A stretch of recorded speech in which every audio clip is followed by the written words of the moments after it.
В эфире телеканала «Якутия-24». Главные события уходящего дня. В студии работает Алексей Соколов. Здравствуйте. Ограбили на 100 миллионов рублей. У жителей Якутии на выставке в Казани украли сумку с бриллиантами. Китайские специалисты оценили мост через Лену вдвое дороже. Вопрос цены и строительства обсудят в Якутске на международной конференции. Выжить после удара молнией. Якутянин чудом выжил после разгула стихии. Врачи оказывают пострадавшему всю необходимую помощь. И вновь медведи в Нерингре. Хозяин тайги продолжает держать в напряжении жителей юга Якутии. В Мирном подвели итоги конкурса по благоустройству «Мой дом, мой двор, мой подъезд».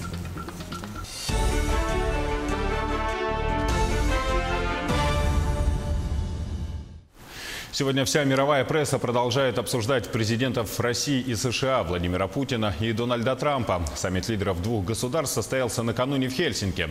Встречи тет-а-тет и в расширенном формате с участием делегаций продолжались 4 часа. Американский лидер назвал встречу с Путиным хорошим началом. По словам Трампа, Вашингтон хочет дружбы, сотрудничества и мира с Москвой.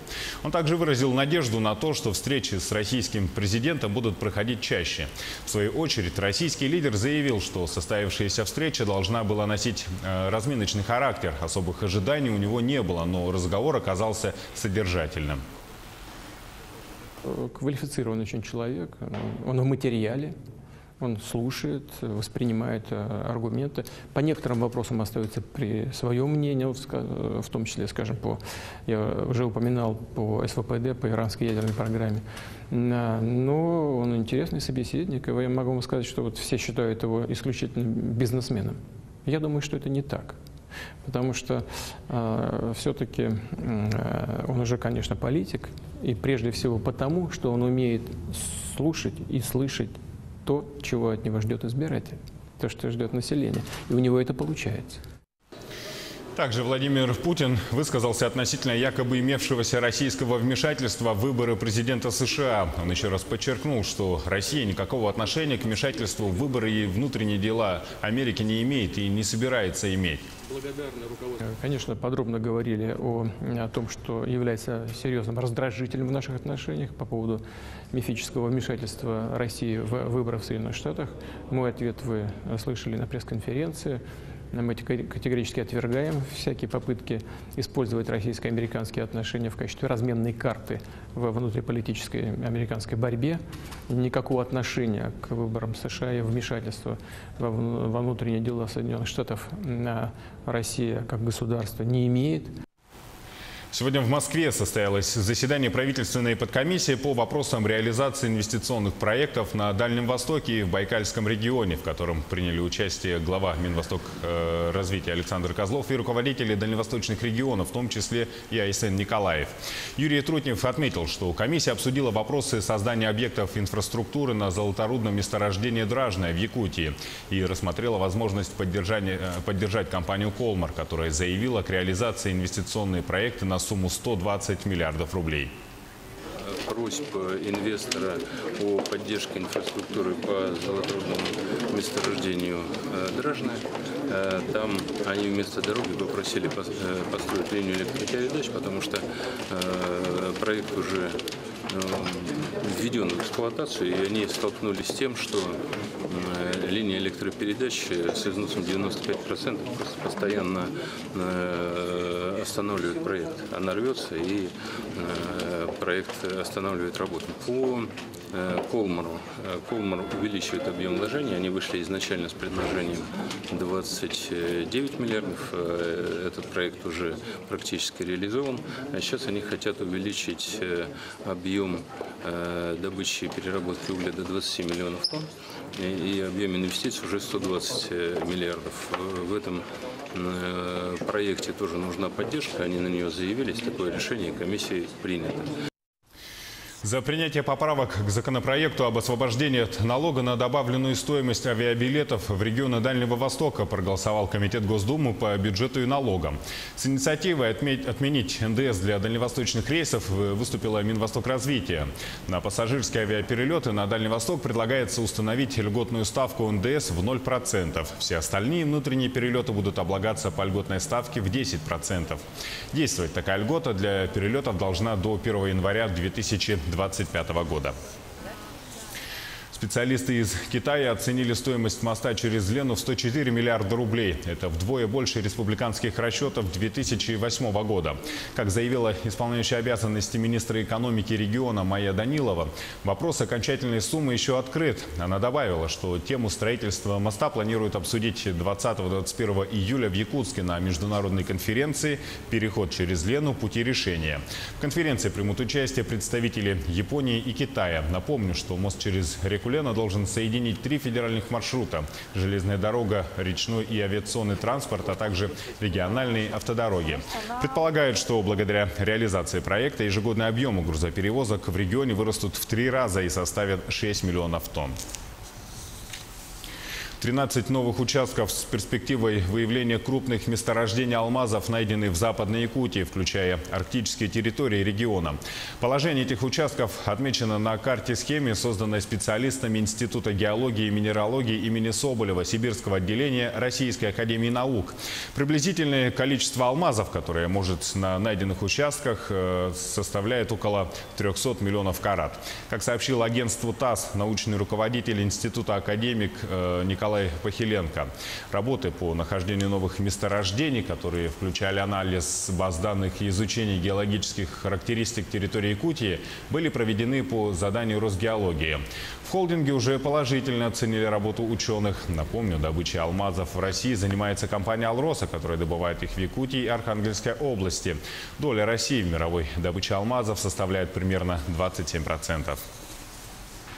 Старейшая золотодобывающая компания Якутии заключила согласие на реализацию приоритетного проекта «Местные кадры в промышленность». Основная цель программы – это трудоустройство в Алданском районе людей из сельской местности, организация стажировочных площадок для молодых специалистов, а также обучение незанятых граждан на краткосрочных курсах, рассказывает Марфирина Алексеева.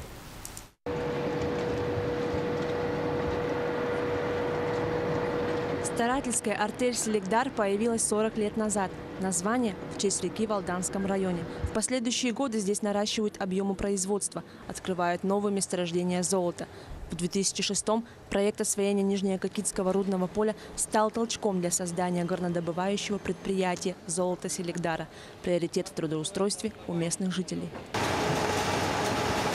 Наша компания одной из первых в 2017 году подписала с Госкомитетом по занятости населения Республики Саха-Якутия соглашение об участии в программе «Местные кадры в промышленности».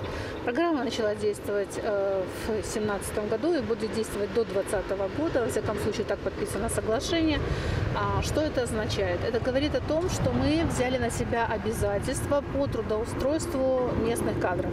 Трудоустроен здесь. 4-й месяц работаю. 4-й месяц. Должности какой? Должность водитель транспорта общего назначения. Угу. Как вы устроились на работу? Ну, к нам приезжали представители Селигдара, к нам в клуб, в Намске. Вот по ярмарке вакансий устроился. У вас было какое-нибудь образование? Да, среднее полное. Полное среднее. А опыт работы? 10 лет. 10 часов. Ну, работаем с 7 утра до 7 вечера, с 12 до часу обед. Кормят нормально, отлично все. Зарплата вовремя.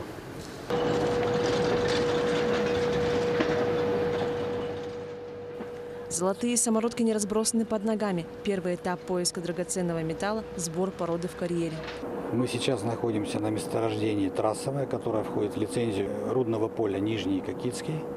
Месторождение Трассовое является вторым по величине после месторождения Надежда. В этом году порядка 600-800 тысяч тонн будет добыто. Сейчас мы находимся на втором этапе переработки руды. После того, как в карьере набирают породу, ее привозят сюда, в дробильную камеру.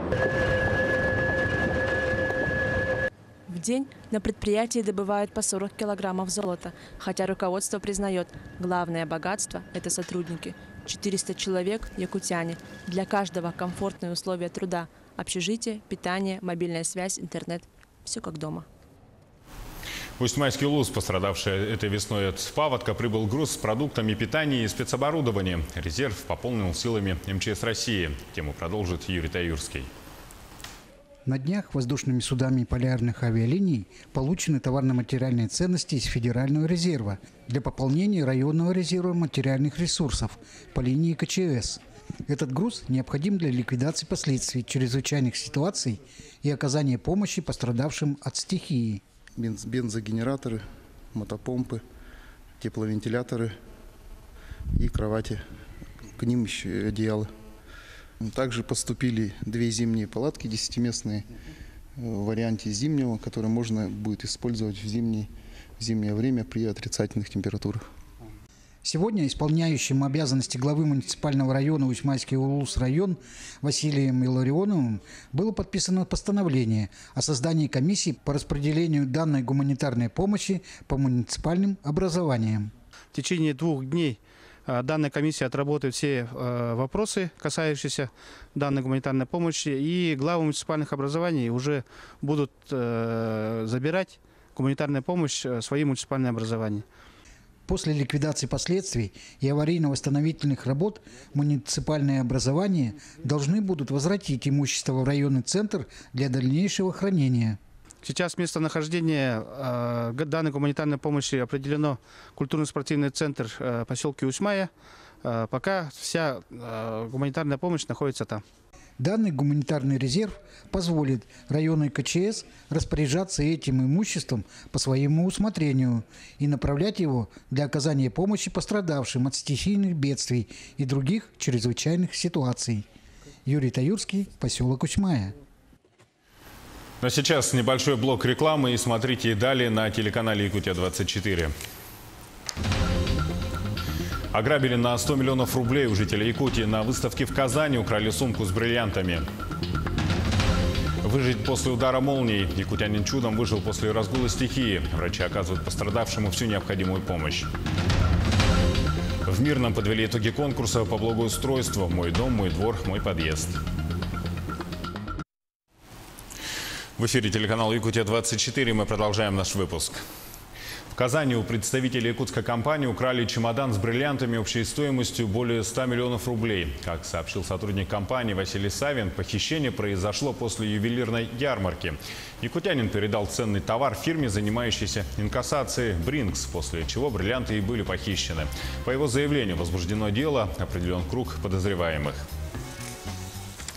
Якутянин выжил после удара молнии. Жителей Телейского наслега Чурапчинского района Иннокентий Толстоухов стал жертвой удара молнии во время грозы.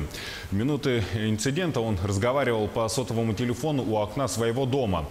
Рядом с пострадавшим находился старший брат, который увидел, что младший загорелся и начал его тушить. Пострадавшего незамедлительно привезли в Чурапчинскую районную больницу. Сейчас он находится в отделении хирургии. Врачи оказывают пострадавшему всю необходимую помощь. По словам медиков, его жизни уже ничто не угрожает. Очередной долгострой с обманутыми дольщиками в Якутске. Министерство строительства опять вынуждено вмешаться в проблему обманутых дольщиков. Долгострой располагается на улице Автодорожная. Въехать в новое жилье людям обещали еще 2 года назад. Однако сегодня застройщика хотят признать банкротом. С дольщиками и директором фирмы встретилась наша съемочная группа. Репортаж Дмитрия Тымырова. 2 года назад Виктор вступил в ипотеку. Квартиру выбрал в строящемся доме по Автодорожной 19. Уже готовился к ремонту. Только надежды оказались напрасные. Новостройка превратилась в долгострой. Сегодня на площадке даже нет рабочих. Мы приобрели дом где-то в 2016 году, в начале 2016 года. И нам обещали выдать дом 4-й квартал 2016 год. Как видите, вот по факту за 1,5 года ничего не построено. Письма в приемную президента России проблему не решили. Застройщик не выходит на связь. Как не выходит? Но он как бы примерно... Если собрание организуется именно с органами власти, тогда только появляется. И то было это 1 или 2 раза. Съемочной группе удалось встретиться с неуловимым директором компании-застройщика. Он принимал недовольных граждан. Вопрос горе-строителю был один. Почему дом по адресу Автодорожная, 19 превратился в долгострой? Из-за того, что у нас страховой Пока еще мы не решили этот вопрос по страховке, поэтому тоже не можем. И по башенному крану у нас идет проверка. Ростехнадзор пока у нас запретил. У застройщика имеется задолженность перед ресурсниками, как перед водоканалом, перед Якутскэнерго и АО Тепломыпэнергия. Значит, застройщик объясняет, значит, это тем в связи с отсутствием денежных средств. Согласно существующим в регионах дорожным картам, вопросы обманутых дольщиков должны быть решены к 2023-2024 годам. Об этом в интервью российской газете рассказал министр строительства и ЖКХ России Владимир Якушев. В настоящее время в 69 регионах страны насчитывается 842 проблемных объекта. В реестр пострадавших включено более 30 тысяч человек. Из них 9 проблемных объектов находятся на территории нашего региона, где числятся 117 обманутых дольщика. Но в заветный список дольщики дома по автодорожной 19 не попали. Значит, к нам граждане обращались по включению в реестр, но у нас оснований для включения в реестр пока нет основания, потому как у них имеется страховка. И застройщик сейчас ведет работу по продлению этой страховки. Сейчас дольщики хотят добиться того, чтобы застройщика признали банкротом. Тогда появится вероятность, что хоть какие-то деньги удастся вернуть. О том, что дом сдадут, люди уже и не думают. Дмитрий Тымыров, Григорий Григорьев, Джулстан Иннокентьев, Якутск. Обычный прием душа в собственном доме стал роковым для жительницы Якутска. Сегодня прошло 40 дней с даты смерти Натальи Ярославцевой. 2,5 мучительных месяца в больнице в борьбе за жизнь и трагический исход. Об этой трагедии мы рассказывали весной.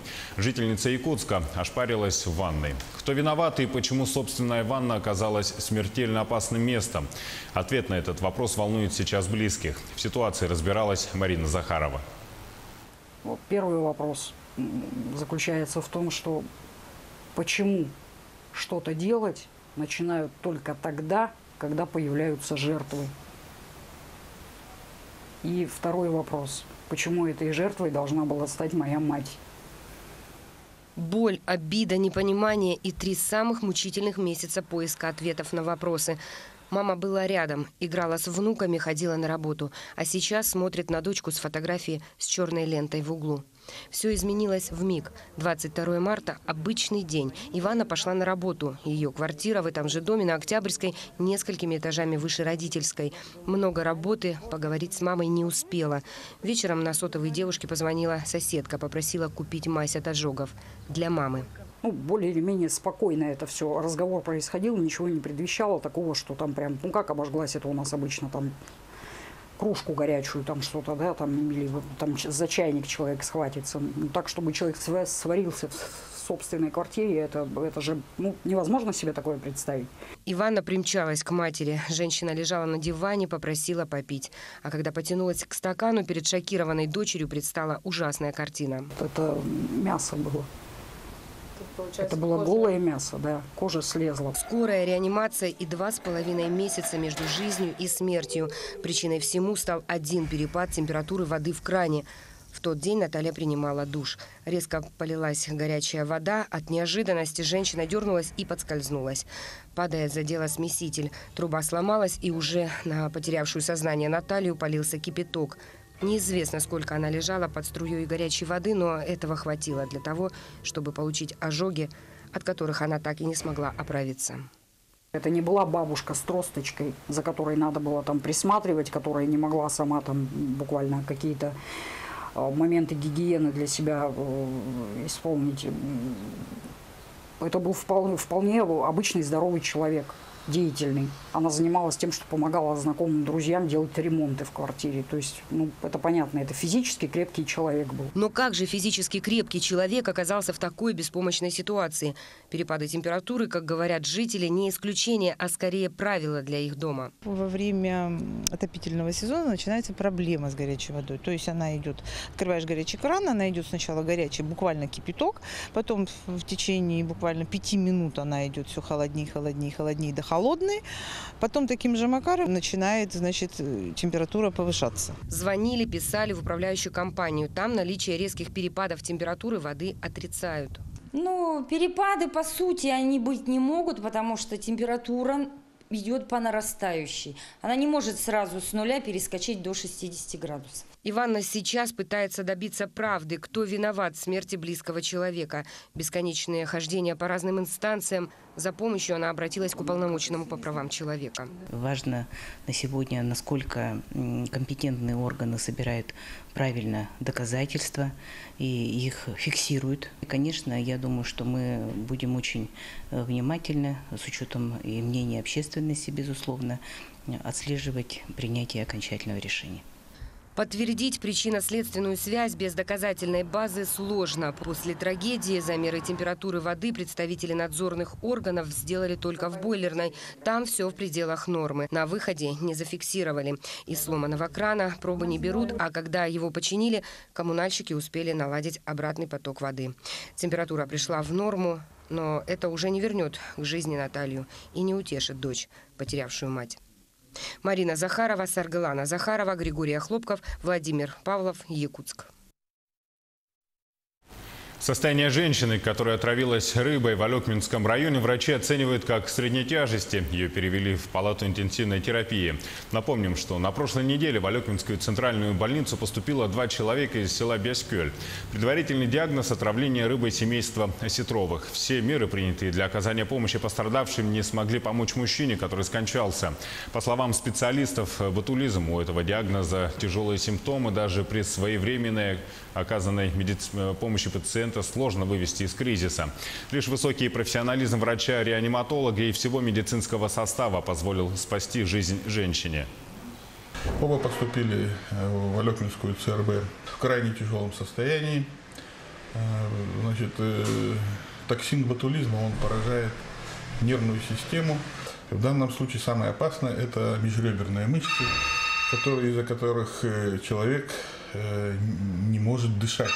Мужчина, к сожалению, у нас скончался, он уже был в возрасте, и женщину удалось спасти. Она была переведена сразу в палату интенсивной терапии, где, значит, анестезиологической бригадой в течение нескольких суток оказывалось реанимационное мероприятие. И вот на сегодняшний день уже женщина переведена в общую палату инфекционного отделения, и состояние ее уже расценивается как средней тяжести. Угроза от диких животных в Нерюнгринском районе постепенно сходит на нет. В Южной Якутии сейчас влажные прохладные погодные условия, лесных пожаров не было. Это позволило вырасти большому количеству дикоросов, и животным теперь нет нужды выходить за пропитанием в город. Свою негативную лепту вносили и сами нерюнгринцы, нарушали положенную дистанцию, что видно из различных видео в соцсетях, где люди с рук подкармливают хищников. В Чульмане за минувшую неделю поступало 2 сообщения о появлении медведей. То есть там как-то получилось, что активизировались. То есть работа в этом направлении ведется. В принципе, со вчера уже не поступало сообщение, что есть медведи. И также по поводу лис, не стоит, что лис, что медведи, не стоит прикармливать, потому что все равно они будут возвращаться к этим местам. В Ленском районе зарегистрировано более 30 крестьянских хозяйств. Основная часть находится в Наслегах. Самым крупным в городе считается компания «Ленские зори». Уже много лет предприятие обеспечивает свежей молочной продукцией детские сады и магазины города. Но с каждым годом это делать сложнее. Почему? Узнавала Светлана Балеева.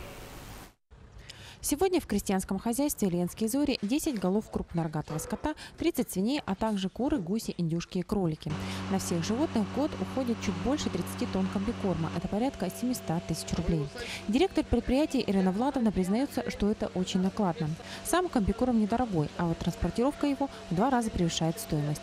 Закупать комбикорм приходится на Алтае. Местные по качеству уступают. Животные отказываются его употреблять. Помимо этого еще нужно запастись сеном и картошкой на подкорм. Сено заготавливаем сами тоже. Но за сено вот как-то давали немножко помощь за транспортировку, за перевозку. Это наша администрация как бы. Но в этом году, не знаю, вот вроде как в управлении говорили, что вроде в августе что ли должны вроде как бы за транспортировку вроде какой-то процент. Поэтому у нас все документы, все есть. На приобретение комбикорма вот уже много лет Ирина Владовна берет кредит в районной администрации под 10%. По словам предпринимателя, это ощутимая поддержка. Я через год только брала. Часть там продукции сдавали туда-сюда, в общем, так получилось. А так, конечно, тяжеловато, очень тяжело. Сейчас я вот сама сижу в кредитах, чтобы вот именно производство как-то жило бы, чтобы людей не обидеть. Единожды в год УСХ на содержание коров выделяет 10 тысяч рублей. На этом поддержка крестьянским хозяйствам заканчивается. Но в следующем году, по словам начальника управления сельского хозяйства Родиона Зорина, грядут изменения. Мы хотим увеличить поддержку сельского хозяйства, и мы хотим, например, скажем, на приобретение техники рассмотреть на следующий год, потому что у нас всех вот крестьян и, скажем, и предприятий устарела техника. Ну, не сразу всем, но будем частично обновлять технику. Планируется производить крестьянским хозяйствам и определенную выплату на содержание поросят. Но это коснется лишь тех, у кого в подворье более 25 свиноматок. Светлана Балеева, Виталий Андреев, Ленск. В Якутске на Покровском тракте увеличили максимальную разрешенную скорость с 40 до 60 км в час. Такой скоростной режим введен от круговой развязки на улице Чернышевского до поста ГИБДД. Соответствующие дорожные знаки ограничения скорости уже установлены. Произведены необходимые изменения параметров приборов фото- и видеофиксации административных правонарушений. В этом убедился наш корреспондент Александр Зубехин. Ограничение в 40 км в час появилось на Покровском тракте в августе прошлого года. Причина – высокая аварийность. Однако теперь возникает другая проблема. Преимущества такие. В основном это, конечно, пропускная способность Покровского тракта, потому что в действительности дорога ровная, основных примыканий таковых мало.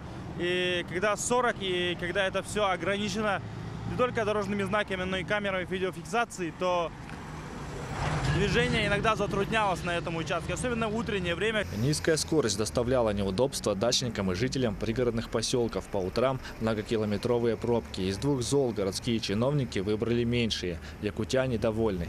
40 километров это было смешно. А сейчас нормально, хорошо. Я просто вижу комментарии в Инстаграме, что многие пишут, типа, наконец-то 60. Как вам вот ездить со скоростью 60 км в час? Быстро.